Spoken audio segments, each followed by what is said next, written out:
जुड़ता है आपसे।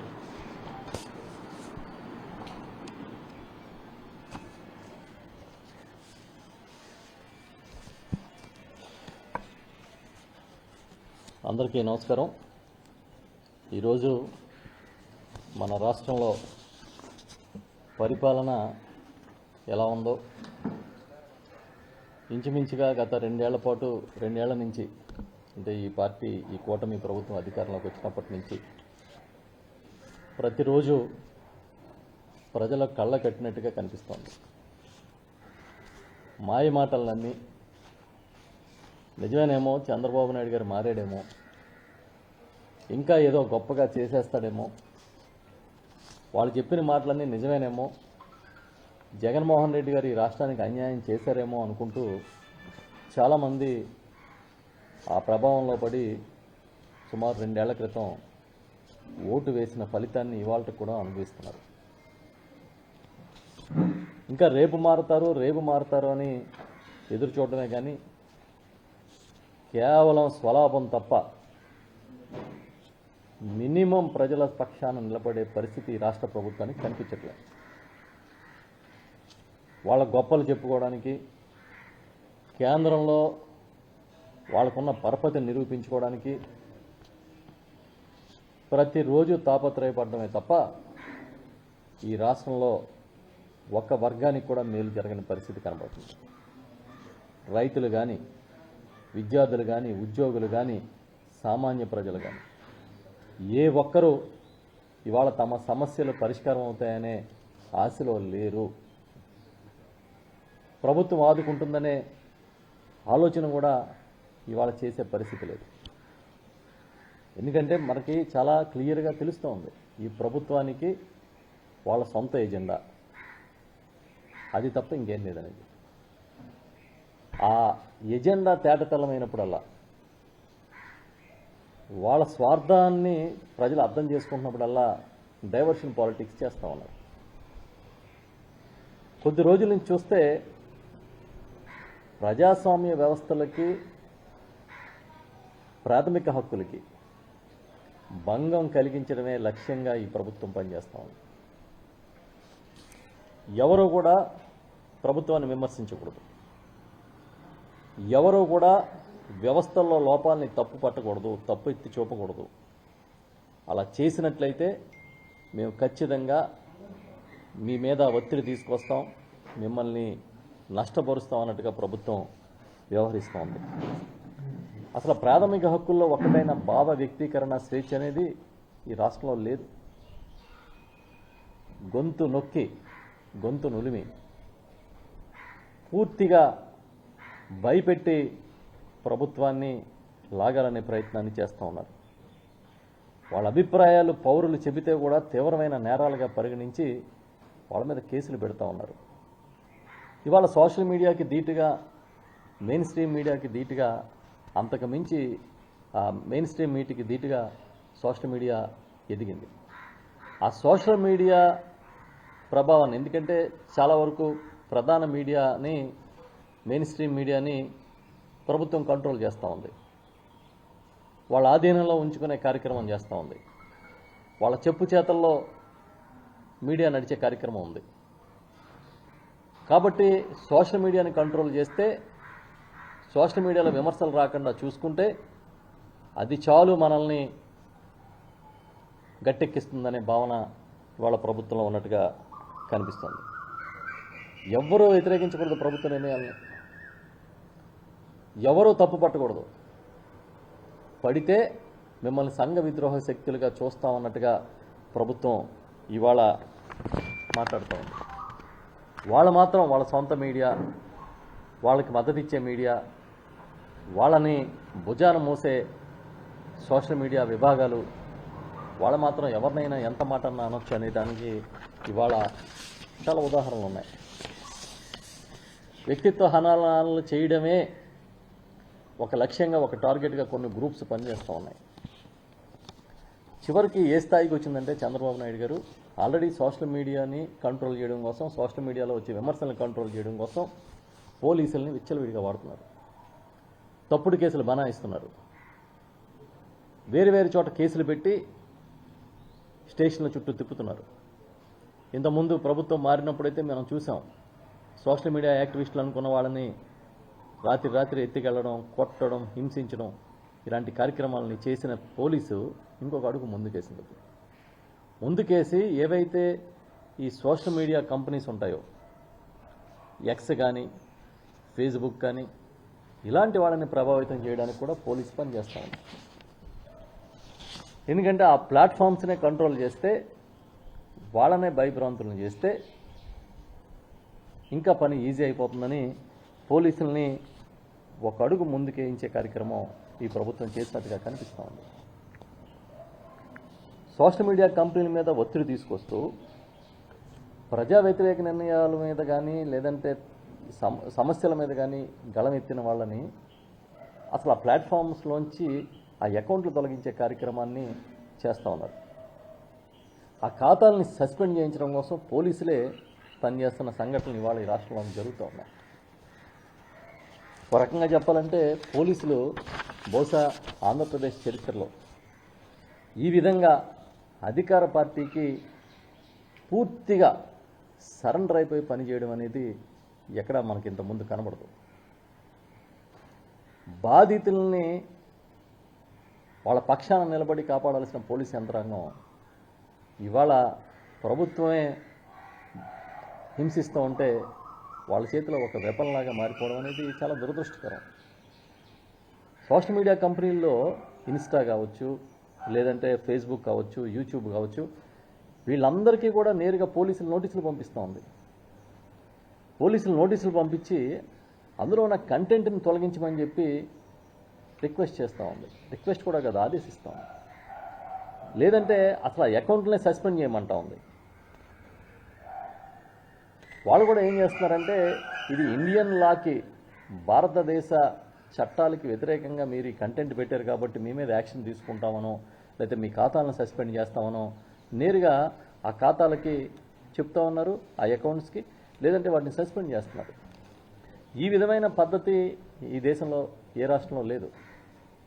ప్రభుత్వమే తన మీద విమర్శలు రాకుండా ఉండడం కోసం, దాన్ని తిప్పికొట్టడం కోసం ఇంతకుముందు కాలంలో ఏదైనా తప్పుగా వస్తేనో, విమర్శ వస్తేనో దాన్ని మళ్ళీ తిప్పికొట్టడానికి ప్రభుత్వం జవాబుదారీగా ఉండేది. ఇప్పుడు అలా కాకుండా ఇలాంటి దారుల్లో నియంత్రించే కార్యక్రమం చేస్తూ ఉంది. లీగల్ ప్రొసీజర్లన్నింటినీ కూడా బైపాస్ చేసింది. బైపాస్ చేసి ఇప్పటికే వేలాది కేసులు బుక్ చేశారు, బెదిరిస్తున్నారు, స్టేషన్లకు పిలిచి చాలా తప్పుడుగా మాట్లాడుతున్నారు. ఈ మధ్యన కూడా చూసాం, సాక్షాత్తు మాజీ ముఖ్యమంత్రి గారు జగన్మోహన్ రెడ్డి గారి ప్రెస్ సెక్రటరీ, పార్టీలో జనరల్ సెక్రటరీగా ఉండి ఈ మీడియా బాధ్యతలు చూస్తున్న శ్రీహరి గారిని అరెస్ట్ చేసి సుమారుగా 2 కేసులు పెట్టి హైకోర్టులో కూడా ఆయన్ని బెయిల్ రాకుండా చేయడానికి విపరీతంగా ప్రయత్నం చేసింది. ప్రెస్ మీట్ పెట్టారని చెప్పి ప్రెస్ మీట్లో మాట్లాడారని పెట్టి నాగార్జున యాదవ్ అనే ఒక అఫీషియల్ స్పోక్స్ పర్సన్ని పోలీస్ స్టేషన్ చుట్టూ తిప్పుతున్నారు. ఇంకా కారుమూరి వెంకటరెడ్డి గారని, ఇంకా రకరకాల యాక్టివిస్టులందరినీ. అంటే పార్టీలో పనిచేసే వాళ్ళని,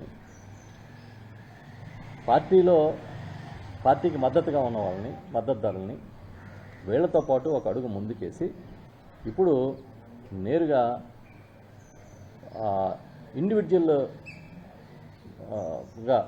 అకౌంట్స్లో తమ అభిప్రాయాలను వ్యక్తం చేసిన వాళ్ళ మీద కూడా కేసులు పెడుతున్నారు. ఎంత దుర్మార్గం అంటే, ఈ వైఎస్ఆర్సీపీ నిర్వహిస్తున్న ట్విట్టర్ అకౌంట్లో జగనన్న కనెక్ట్స్ అని ఒకటి ఉంది. ఆ జగనన్న కనెక్ట్స్లో ప్రధాని మోడీ గారికి వ్యతిరేకంగా కొన్ని పోస్టింగులు పెట్టారని ఒక అబద్ధాన్ని సృష్టించి ఎక్కడో నార్త్ ఇండియాలో పెట్టిన కొన్ని పోస్టులకు సంబంధించిన ఐడీలతో ఒక జాబితాని పొందుపరిచి దానికి బాధ్యుడిగా వైఎస్ఆర్సీపీలో నాయకుల్ని చూపించి ఆ జగనన్న కనెక్ట్స్ అనే ఆ అకౌంట్ని బాధ్యులను చేస్తూ కేసు పెట్టి నోటీసులు ఇచ్చారు. అసలు ఏమాత్రం సంబంధం ఉందా? అసలు ఆ కంటెంట్ ఈ జగనన్న కనెక్ట్స్ అనే ఖాతాకి సంబంధమే లేదు. అయినా సరే దీన్ని కాన్సన్ట్రేట్ చేయడానికి కారణం ఏంటంటే ఆ రీచ్ ఎక్కువ ఉంది కాబట్టి దాన్ని బంద్ చేయించాలి, దాన్ని మూయించాలి కాబట్టి ఇదిగో ఈ విధంగా తప్పుడు కేసులు బనాయించడం. మేము అడుగుతూ ఉన్నాం, ఇప్పుడు ఏ సోషల్ మీడియా ప్లాట్ఫామ్కైనా ఒకటే రూల్ ఉండాలి కదా. అది వైఎస్ఆర్ పార్టీ అవ్వచ్చు, తెలుగుదేశం పార్టీ అవ్వచ్చు, లేకపోతే XYZ ఏ పార్టీ అని అవ్వచ్చు. అందరికీ ఒకే రూల్ కాకుండా, అందరికీ ఒకే స్వేచ్ఛ కాకుండా మీరేమో అధికారిక హ్యాండిల్స్ నుంచి విచ్చలవిడిగా బురద జల్లుతారు. మీ తెలుగుదేశం పార్టీ హ్యాండిల్స్ నుంచి, వేరే హ్యాండిల్స్ నుంచి విపరీతమైన విమర్శలు చేస్తారు. ఇక్కడికి వచ్చేటప్పటికి వైఎస్ఆర్ పార్టీకి సంబంధించిన సోషల్ మీడియాను నియంత్రించాలని ప్రయత్నం చేస్తూ ఉన్నారు. నియంత్రించడమే కాదు, అంతకు మించి బెదిరించాలని, అణగదొక్కాలని చాలా గట్టిగా ట్రై చేస్తున్న విషయం కనిపిస్తూ ఉంది మనకి. వాళ్ళ స్వేచ్ఛగా మాట్లాడే హక్కు రాజ్యాంగంలోని ఆర్టికల్ 19(1)(a) కింద లభించిందా లేదా? మరి అది మాకు ఉందా లేదా? నిజంగా అబ్యూజ్ చేస్తే, నిజంగా తప్పుడు కార్యక్రమాలు చేస్తే అలానే మీరు అదే పని మీద ఉన్నారు కేసులు పెట్టడానికి. కానీ ఇవాళ ఏ పరిస్థితి వచ్చిందంటే, ఇగో మీకు కొన్ని చూపిస్తాను. అలా ఎందుకు ఇంత దిగజారిపోతున్నారో నాకైతే అర్థం కావట్లే.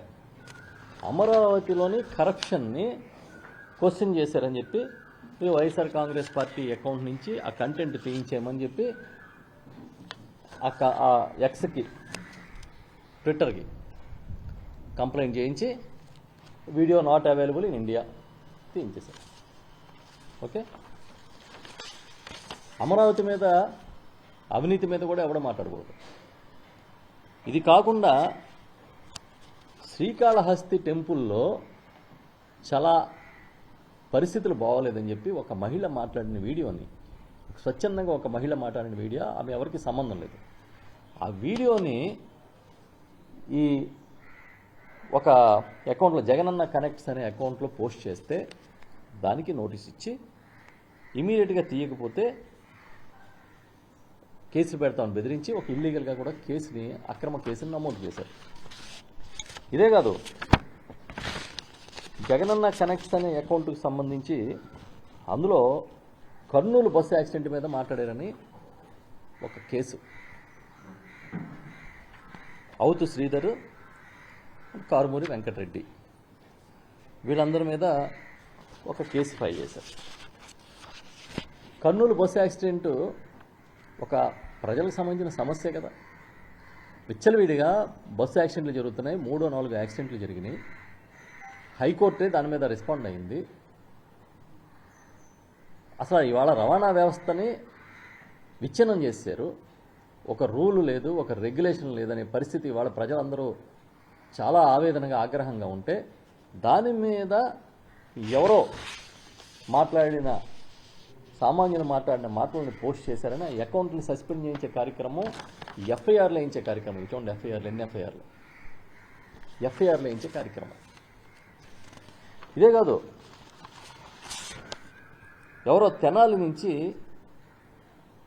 మదనపల్లి నుంచి, ఈ తెనాలి నుంచి ఒక ఆయన మాట్లాడాడు, ఒక అబ్బాయి, ఒక యువకుడు, ఈ అమరావతిలో కరప్షన్ జరుగుతుందని no way connected with the political parties మాట్లాడితే మదనపల్లిలో కేసు పెట్టారు. అక్కడ మనోభావాలు దెబ్బతిన్నాయంట. అంటే ఇప్పుడు అమరావతి మా అందరిది కదా. అమరావతి మీ నిర్మాణంలోనే అవకతవకలు జరిగితే ప్రజలందరూ ఎత్తి చూపాలా ఒక్కర్లేదా? ప్రజలు ఎత్తి చూపితే కూడా సహించలేరా? ఇవాళ పేపర్లో వస్తూ ఉన్నాయి కథనాలు, పుంకాలుగా. అమరావతి రైతు కన్నీళ్ల కథలు.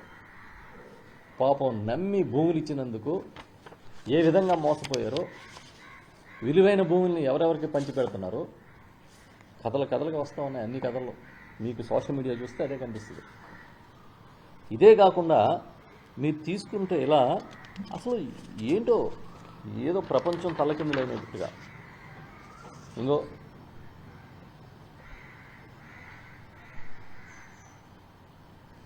ఈ మధ్యకాలంలో ఒక చిత్రమైన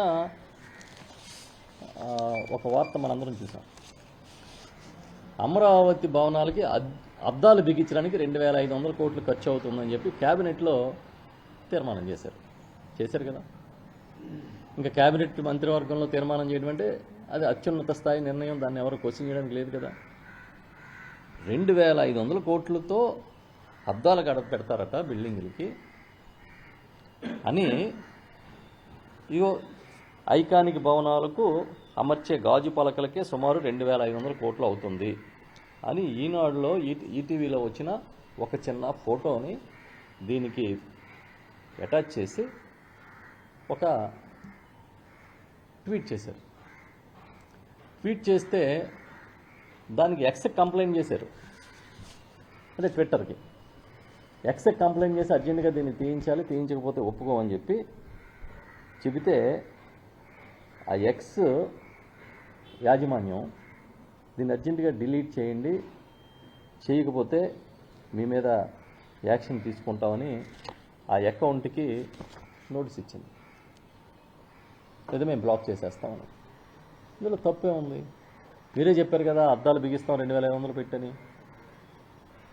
వాళ్ళ ఈ రాష్ట్రంలో అద్దాలు అబద్ధాలు ఈ రెండే కదా జరుగుతుంది. చెప్పిన అబద్ధం చెప్పకుండా చెప్పారు మీరు. అద్దాలు బిగించిన 2,500 అయ్యే స్థాయికి అమరావతి నిర్మాణం చేస్తున్నారు.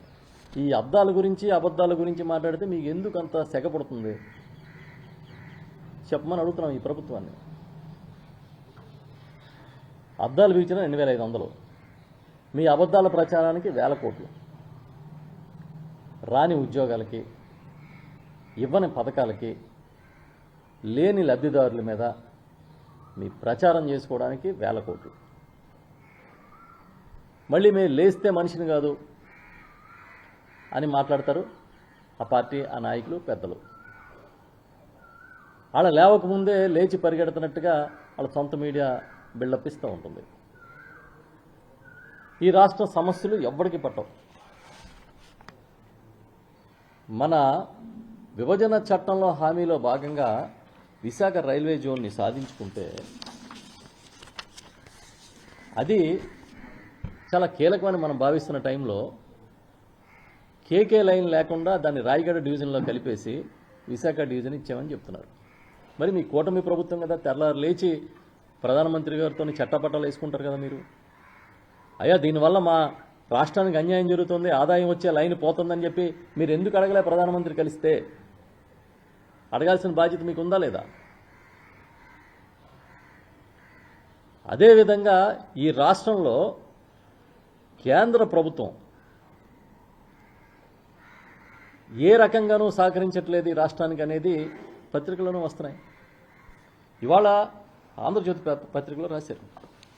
ఏమి రాశారు చూడండి.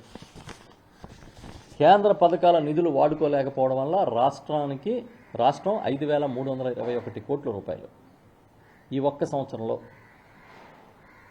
కేంద్ర పథకాల నిధులు వాడుకోలేకపోవడం వల్ల 5,321 కోట్ల రూపాయలు ఈ ఒక్క సంవత్సరమే నిధులు వినియోగించుకోలేక పోగొట్టుకుంది రాష్ట్రం అని రాస్తూ, స్పర్శ విధానం అమలు వల్ల ఆర్థిక శాఖ వైఫల్యం చెందింది. స్పర్శ అనే ఒక విధానాన్ని కేంద్ర ప్రభుత్వం తీసుకురావడం వల్ల ఇందులోని లోటుపాట్లని అధిగమించడం లేదు.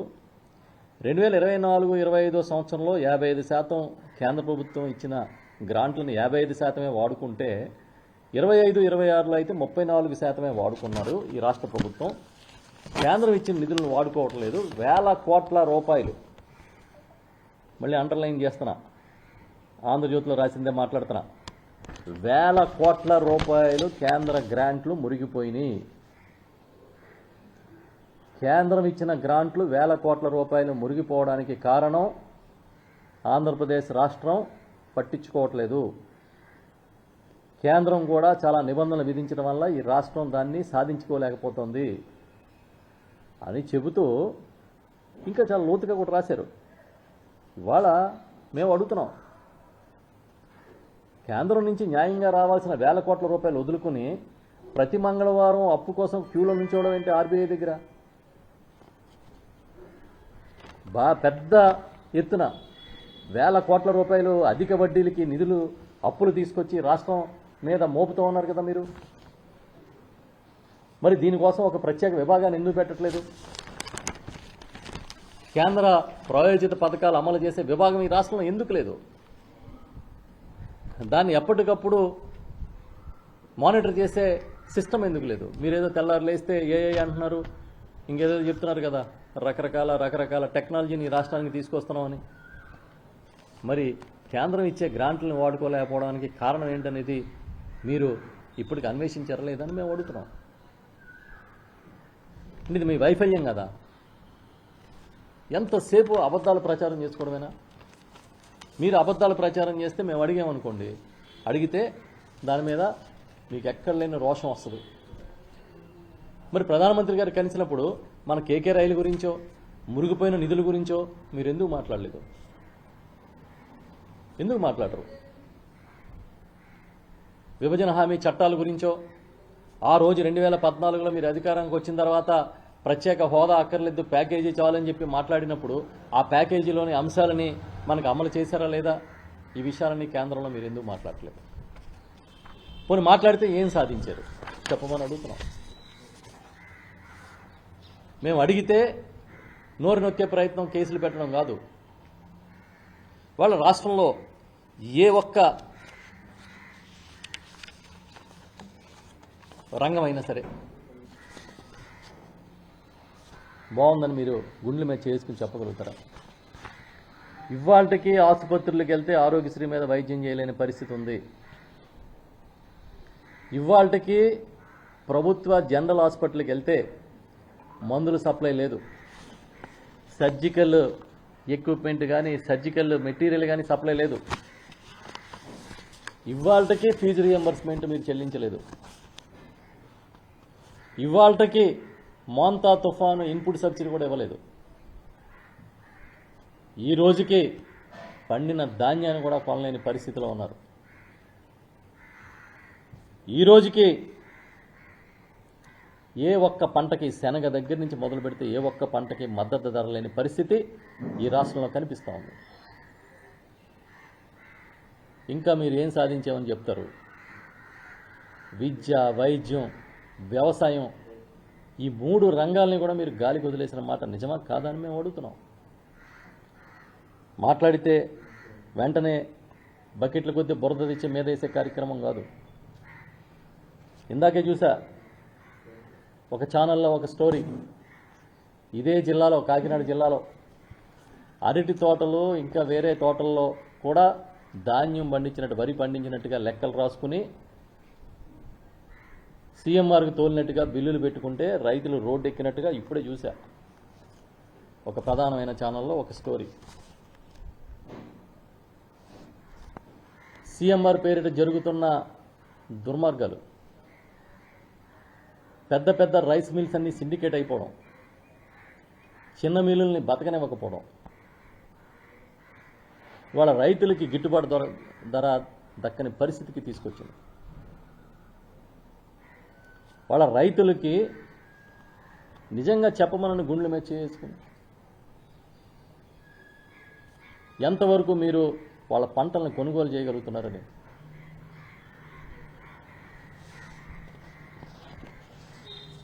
అలా ప్రజలంటేనే చాలా లైట్గా తీసుకుంటున్నట్టు కనబడుతుంది ఈ ప్రభుత్వం. ప్రజా సమస్యల్ని అసలు ఎక్కించుకునే కార్యక్రమే, తల్లోకి ఎక్కించుకునే కార్యక్రమే లేదు. మీ ప్రయారిటీ అమరావతి ఏదో రకంగా నిర్మాణం చేస్తే చరిత్రలో మీ పేరు ఉండిపోవాలి, 10 రూపాయలు సంపాదించుకోవాలనే కోరిక తప్ప ఇంకేం కనిపించట్లే.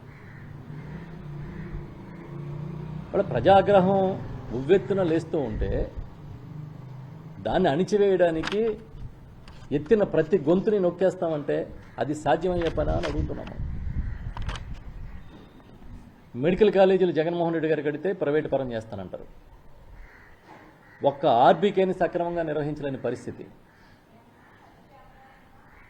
వైఎస్ఆర్ క్లినిక్ల పేరుతో ఉచిత వైద్య పరీక్షలు, ఉచితంగా మందులు, ఉచితంగా సేవలు అందించే కార్యక్రమం నుంచి ఇవాళ ఎన్ని వైద్య కేంద్రాల్లో, గ్రామీణ వైద్య కేంద్రాల్లో మీకు మందులు అందుబాటులో ఉన్నాయో తేల్చమనండి చూద్దాం.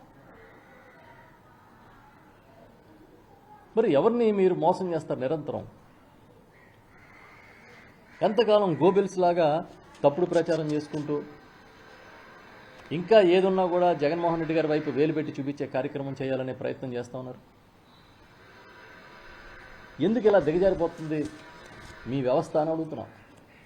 ఎందుకు ఇంత అవస్థ పడుతున్నారు? పోలవరం మీద రగడ జరుగుతూనే ఉంది. పోలవరం ప్రాజెక్టుకు సంబంధించిన ఇవాళ ఒక్కొక్క వాస్తవం బయటకు వస్తూ ఉంటే ఈ ప్రభుత్వం చేస్తున్న దుర్మార్గం కళ్ళకు కట్టినట్టు కనబడుతూ ఉంది. ఎన్ని చెప్పినా కూడా, ఎందుకంటే మీరు ఒక్కటే నమ్ముకున్నారు, అయితే ఈవీఎంని లేదంటే కేంద్రంలో ఉన్న బీజేపీ గవర్నమెంట్ని. వాళ్ళు ఉన్నారు కాబట్టి మనకేం పర్వాలేదు, ఓ పక్కన కూటమి బలంగా ఉంటే ఈ ఓట్ల సమీకరణలో మనల్ని ఎవడో ఏమీ చేయలేడనే నమ్మకం తప్ప. చూసాం కదా పక్క రాష్ట్రాల్లో మొన్నే వచ్చినాయి ఎన్నికల ఫలితాలు. ఇప్పటికీ మేము చెప్తున్నాం, ప్రజల సమస్యల మీద దృష్టి సారించమని మేము గట్టిగా డిమాండ్ చేస్తున్నాం. వాళ్ళ రైతుల ఆత్మహత్యలు వందలాది జరుగుతున్నాయని మీరే, మీ ప్రభుత్వమే చెప్తూ కనీసం ఒక్క రైతుకి సాయం చేయలేదు. చేయకపోగా ఎవరన్నా మాట్లాడితే వాళ్ళని సంఘ విద్రోహ శక్తుల కింద చిత్రీకరిస్తారు. మేము చెప్తున్నాం, చంద్రబాబు నాయుడు గారు మీ సీనియారిటీ, లేకపోతే ఈ దేశంలోనే అత్యధిక కాలం ముఖ్యమంత్రులుగా చేసిన వాళ్ళు నేను ఒక్కడని చెప్పే మీరు ఒక్కసారి విశ్లేషించుకోండి మిమ్మల్ని మీరు. ఇది మంచి పద్ధతిలో ప్రభుత్వాన్ని నడుపుతున్నారా అని. ప్రతిదానికి వైఎస్ఆర్ పార్టీని విలన్గా చూపించాలంటే జనం కొన్నాళ్ళు పోతే నవ్వుతారు మిమ్మల్ని. ఇగో ఇప్పుడు నేను చెప్పాను కదా, మీ ఆంధ్రజ్యోతిలోనే సెంట్రల్ గవర్నమెంట్ స్పాన్సర్డ్ స్కీమ్స్కి వచ్చిన వేలాది కోట్ల రూపాయలు మురిగిపోయినాయి అని వార్తలు రాశారు. దీనికి కూడా మీరు జగన్ గారిని తప్పుపట్టారనుకోండి, ఇంకెవడో బాగు చేయలేడు మిమ్మల్ని. కనీసం ఇప్పటికైనా తప్పు ఎక్కడ జరుగుతుందో మీరు కనీసం పరిశీలించుకోండి. మాట్లాడే వాళ్ళని మీ సోషల్ మీడియాని గొంతు నొక్కేస్తే, అలాగే మీడియా మనతో ఉంది కాబట్టి సోషల్ మీడియాని గొంతు నొక్కేస్తే పని అయిపోద్ది అనుకుంటున్నారు. సో పదే పదే చెప్తున్నాం, చాలా సందర్భాల్లో కూడా చెప్పాం, ఇంతకుముందు కూడా చెప్పాం. అబద్ధపు హామీలు ఇవ్వడం కాదు, నెరవేర్చడమే మీ కెపాసిటీ చెప్తుంది. ఇవాళ ఏమైంది? సూపర్ 6 ఏమైంది? సూపర్ 7 ఏమైంది? చెప్పమని మేము మళ్ళీ అడుగుతున్నాం. చెప్పండి, సూపర్ 6 సూపర్ 7 ఏమైంది? కనీసం కొత్తగా ఒక సిలిండర్ ఇవ్వలేని పరిస్థితి. ఇంచుమించుగా 2 ఏళ్ళు అవుతుంది కదా, రేపు జూన్కి మీరు ప్రమాణ స్వీకారం చేసి ఈ 2 ఏళ్లలో ఒక్క పెన్షన్ ఇచ్చారా? ఒక్క కొత్త రేషన్ కార్డు ఇచ్చారా? చెప్పమని మేము అడుగుతున్నాం. ఎంతసేపు జగన్మోహన్ రెడ్డి గారు తీసుకొచ్చిన కార్యక్రమాలకో, పథకాలకో, లేకపోతే బిల్డింగులకో, లేదా ఇండస్ట్రీస్కో రిబ్బన్లు కట్ చేయడం తప్ప ప్రచారంతోనే గడిపేశారు 2 ఏళ్ళు. ఇప్పటికైనా వాస్తవాల్లోకి రండి చంద్రబాబు నాయుడు గారు, వచ్చి మీరు పని చేయండి అని చెప్తున్నాం. చివరిగా నేను చెప్పేది ఒకటే, 2004లో వైఎస్ రాజశేఖర రెడ్డి గారు అధికారంలోకి వచ్చినప్పుడు ఆయనకి మీడియా వ్యతిరేకంగానే ఉంది. 2009లో ఆయన అధికారంలోకి వచ్చినప్పుడు మీడియా ఆయనకు వ్యతిరేకంగా పనిచేసింది. 2019లో జగన్మోహన్ రెడ్డి గారు ముఖ్యమంత్రిగా 151 సీట్లు సాధించినప్పుడు కూడా మీడియా వ్యతిరేకంగానే పనిచేసింది. అయినా ప్రజలు అనుకుంటే ఏమీ చేయలేరు, ప్రజాభిప్రాయాన్ని మీరు మార్చడం కష్టం అనేది ఆ ఎన్నికల ఫలితాలు చెప్తున్నాయి. అందుకే మేము మళ్ళీ పదే పదే చెప్తున్నాం,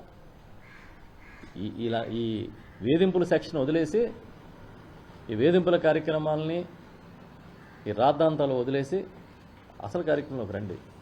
కొన్నాళ్ళేమో కల్తీ లడ్డు అని, కొన్నాళ్ళేమో మరొకటి చెప్పి ఇప్పటివరకు కాలం గడిపేశారు.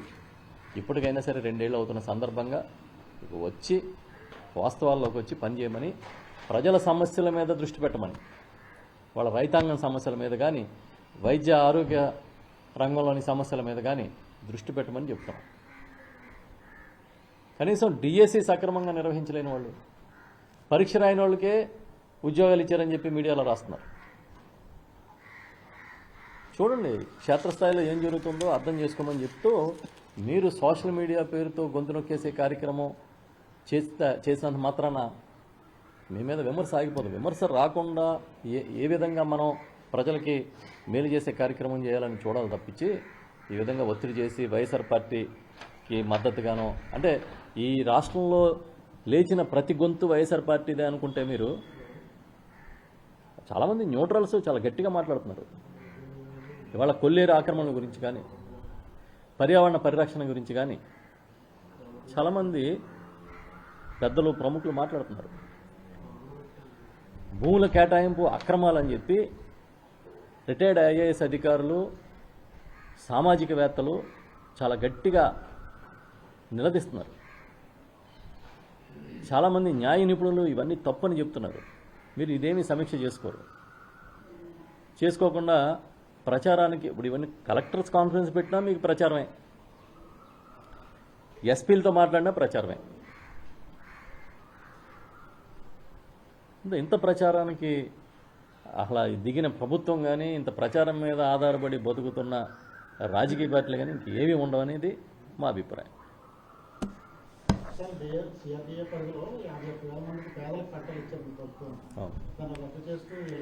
అంటే సిఆర్డిఏ పరిధిలో అమరావతి అనే ఒక మహానగరంలో పేదలు కూడా ఉండాలి, బడుగు బలహీన వర్గాలు ఉండాలని ఆ రోజు జగన్మోహన్ రెడ్డి గారు చాలా సాహసోపేతంగా 51,000 మందికి పట్టాలు ఇస్తే, ఆ పట్టాలు ఇవ్వడాన్ని ఆ రోజే వ్యతిరేకించింది ప్రతిపక్ష పార్టీగా తెలుగుదేశం పార్టీ. ఈరోజు అధికారంలోకి వచ్చిందంటే వారు అన్నింటినీ రద్దు చేశారు. అంటే ఇప్పుడు అమరావతి కొంతమంది వ్యక్తులకు సంబంధించిందో, కొన్ని వర్గాలకు సంబంధించిన రాజధానిగా సృష్టించాలనేది బహుశా వాళ్ళ ఆలోచన అయి ఉండొచ్చు. కానీ సమాజంలో పేద గొప్ప బడుగు బలహీన వర్గాల దగ్గర నుంచి ప్రతి ఒక్కరూ కలిసిమెలిసి బతికితేనే అది నిర్మాణం జరుగుతుంది. అలా కాకుండా నీకు అమరావతిలో మాకు పేదలు ఉండకూడదు, అమరావతిలో పేదవాడు అనేవాడు నివసించకూడదు, అసలు ఎంత దుర్మార్గంగా ఒక ఫ్యూడలిస్టిక్ ఆలోచన చేసే ప్రభుత్వం ఏదైనా ఉంటుందా అని అడుగుతున్నాం మేము. ఆ రోజు జగన్మోహన్ రెడ్డి గారు 31 నుంచి 32 లక్షల ఇళ్ల పట్టాలు ఇస్తే ఎంత ఎద్దేవా చేశారు.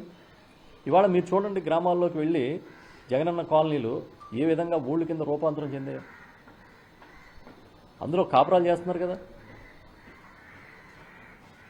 ఒక లీడర్ విజన్ అనేది మీరు అర్థం చేసుకోకుండా విమర్శించినంత మాత్రం ప్రజలు దాన్ని రిసీవ్ చేసుకోరు అనుకోవద్దు.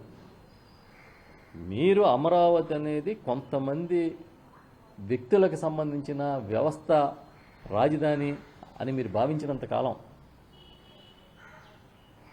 ఇలా ఉంటుంది. అసలు అమరావతిలో అద్దాలకి 2,500 కోట్లు అంట, అద్దాలకి. అది ఎవడో అడగకూడదు. దాని మీద ఒక ట్వీట్ ఏదో వస్తే అది తొలగించమని డైరెక్ట్గా మీరు ట్విట్టర్కి రాస్తారు, ఎక్స్ కంపెనీకి రాస్తారు. ఆ ఎక్స్ కంపెనీ ఏమో ఇది అన్లాఫుల్ మెటీరియల్ అంటే దీన్ని తొలగించండి అని చెప్పి నోటీసులు ఇస్తుంది. మీరు చేసిన క్యాబినెట్ తీర్మానమే కదా, అది అబద్ధమా? అబద్ధం అయితే మీరు ఎందుకు తీర్మానం చేశారు? అది దాచిపెట్టే వ్యవహారమా? అలా అద్దాల గదుల్లో కట్టుకొని అద్దాల గదుల్లో జీవించాలి భవిష్యత్ తరాలని మీరు ఏదైతే కళ్ళకి అంటున్నారో, పూర్తిగా అద్దాల మధ్యలో బిగిస్తే ఊపిరాడదు రాష్ట్రానికి. అది గమనించండి. అమరావతి అనేది మీ కలల రాజధాని తప్ప మొత్తం ప్రజల రాజధానిగా అది కాదనేది చాలామంది నిపుణులు చెప్తున్నారు. అంతెందుకు, మాజీ డీజీపీ గారు, ఇంటెలిజెన్స్ చీఫ్గా పనిచేసిన ఏబి వెంకటేశ్వర గారు ఆ మధ్యన చెప్పిన వీడియోలు చూశాను నేను.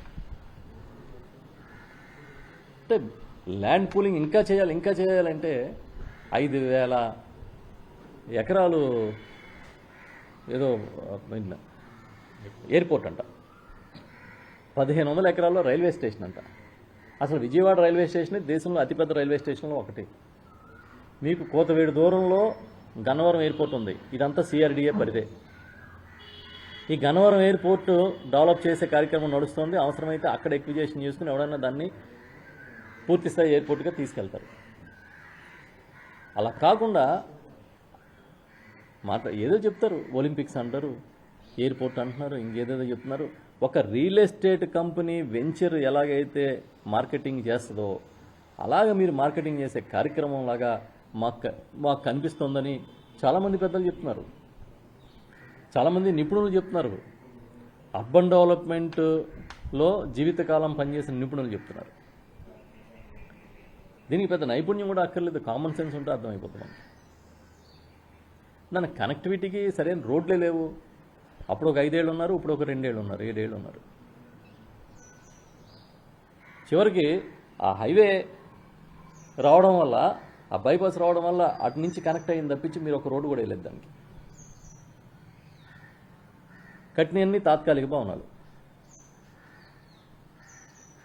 ఏమన్నా అడిగితే ఇంకా అసలు మీద పడిపోతున్నారు. ఏదో ఒక పెద్ద సైన్యాన్ని తయారు చేసుకుని, కొంతమంది పాపం వాళ్ళని అర్థం చేసుకునే అంత కెపాసిటీ ఉండక, ఏదో మనం ఉన్నాం కాబట్టి, ఈ పార్టీలో పనిచేస్తున్నాం కాబట్టి మనం మాట్లాడాలనే పద్ధతిలో చాలామంది మేధావులు కూడా అసలు ఈ రాష్ట్ర భవిష్యత్తు మీద ఆందోళన చెందుతున్నారు. ఈ రాష్ట్రానికి దిశానిర్దేశం చేయాల్సిన ప్రభుత్వం, పైగా ఇలాంటి సిచ్యువేషన్ ఎప్పుడు రాలే. కేంద్ర ప్రభుత్వంలో మన రాష్ట్రంలో అధికార పార్టీ కీలక భాగస్వామిగా ఉండి వాళ్ళని ఒత్తిడి చేసి, లేదంటే వాళ్ళ అవసరాన్ని తెలియచెప్పి ఈ రాష్ట్ర ప్రయోజనాలను కాపాడే పరిస్థితి ఎప్పుడు రాలేదు. అంతమంది ఎంపీలు ఉన్నారు. నిజానికి చెప్పాలంటే అటు బీహార్లో నితీష్ కుమార్ పార్టీ వల్ల, ఇటు తెలుగుదేశం పార్టీ వల్ల కేంద్రంలో ప్రభుత్వం బలంగా నిలబడింది అనేది అందరికీ తెలుసు. అలాంటప్పుడు మీరు ఏం సాధించారు? ఈ రాష్ట్రానికి అదనంగా ₹1 సాధించలేదు.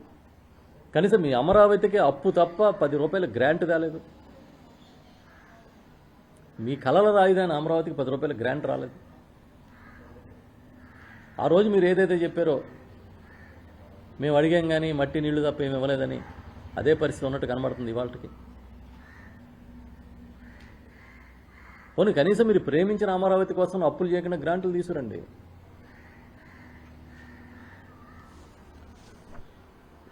మేము చెప్తున్నాం, అధికారులు కూడా రెవెన్యూ అవ్వచ్చు, పోలీస్ అవ్వచ్చు, ఇతర కీలకంగా ఉన్న ఐఏఎస్ అధికారులు కావచ్చు, ఈ రాష్ట్ర నిర్మాణంలో మీ భాగస్వామ్యం కూడా ఉంది. ఆ విషయాన్ని దయచేసి గమనించమని చెప్పి కోరుతున్నాం. ఏదైతే అమరావతిలో కొన్ని బిల్డింగ్స్ ఉన్నాయో అవి కూల్ చేసే ప్రసక్తి కూడా రావచ్చు అని చెప్పేసి బొలిశెట్టి సత్యనారాయణ గారు ప్రెస్ మీట్లో చెప్పారు సార్ 2 days బ్యాక్. ఎందుకు సంవత్సరం అవుతుంది కాబట్టి గ్రీన్ ట్రిబ్యునల్కి వెళ్తాను, నేను నా మీద ఎంత దాడులు చేసినా పర్వాలేదు అని చెప్పి సవాల్ విసిరారు. గ్రీన్ ట్రిబ్యునల్కి వెళ్తానని సవాల్ విసిరారు బొలిశెట్టి సత్యనారాయణ గారు చెప్పారు. మేబీ ఎందుకంటే ఆయన ఈ పర్యావరణాన్ని బాగా అధ్యయనం చేస్తారని నేను చాలా ఆర్టికల్స్ కానీ ఆయన రాసిన ఇవి కానీ చూశాను, నోట్స్ కానీ చూశాను. సో న్యాచురల్గా దాంట్లో తప్పు జరుగుతుందనేది ఆయన అర్థం చేసుకుని ఉండొచ్చు. మేబీ చూద్దాం. ఎందుకంటే శివరామకృష్ణన్ కమిటీ ఏదైతే ఎక్కడైతే ఇది వీలు కాదందో అక్కడే కడుతున్నారు మన వాళ్ళు. శివరామకృష్ణన్ కమిటీని కేంద్ర ప్రభుత్వం 2014లో ఈ రాష్ట్ర విభజన సమయంలో నియమించి ఆ నిపుణులతో అధ్యయనం చేయించి ఎక్కడ మీకు రాజధాని బాగుంటుందనేది ఒక నివేదిక ఇప్పించింది. వాళ్ళు ఎక్కడైతే వద్దన్నారో అక్కడ కట్టారు వీళ్ళు. దానికోసం మంత్రి నారాయణ గారి నాయకత్వంలో ఒక కమిటీని వేసుకుని నడిపించారు. కాబట్టి పర్యావరణానికి విఘాతం కలుగుతుందని పర్యావరణవేత్తలు ఆందోళన చెందుతున్నారంటే అర్థం ఉంది దాంట్లో. ఎందుకు? ఇప్పటికే నీళ్లు తోడడానికి, ఇప్పటికే తుప్పలు కొట్టడానికి కొన్ని కోట్ల రూపాయలు ఖర్చు పెట్టారు. ఇంకా భవిష్యత్తులో నీళ్లు తోడడానికి ఎంత అవుద్దో మనకు తెలియదు. ఇప్పుడు ఈ వేసవకాలం అయిపోతుంది కదా, ఈ జూన్ జూలై నుంచి వర్షాలు మొదలైతే మళ్ళీ అమరావతి కొత్త షేప్లో కనపడుతుంది మనకి. ఎందుకంటే కొన్నిసార్లు మీరు చూడండి, ఆకు రాల్చే కాలంలో ఒకలాగా అడవి, ఆ తర్వాత ఒకటి పచ్చగా ఎలా కనబడుతుంది, అలాగే మళ్ళీ ఇప్పుడు వర్షాకాలం వస్తే అమరావతి ఒకలాగా కనిపిస్తుంది, ఎండాకాలంలో ఒకలాగా కనిపిస్తుంది. చూద్దాం. ఇంకా మనం చాలా చూడాల్సి ఉంటుంది చంద్రబాబు నాయుడు గారి విన్యాసాలు. ఓకే.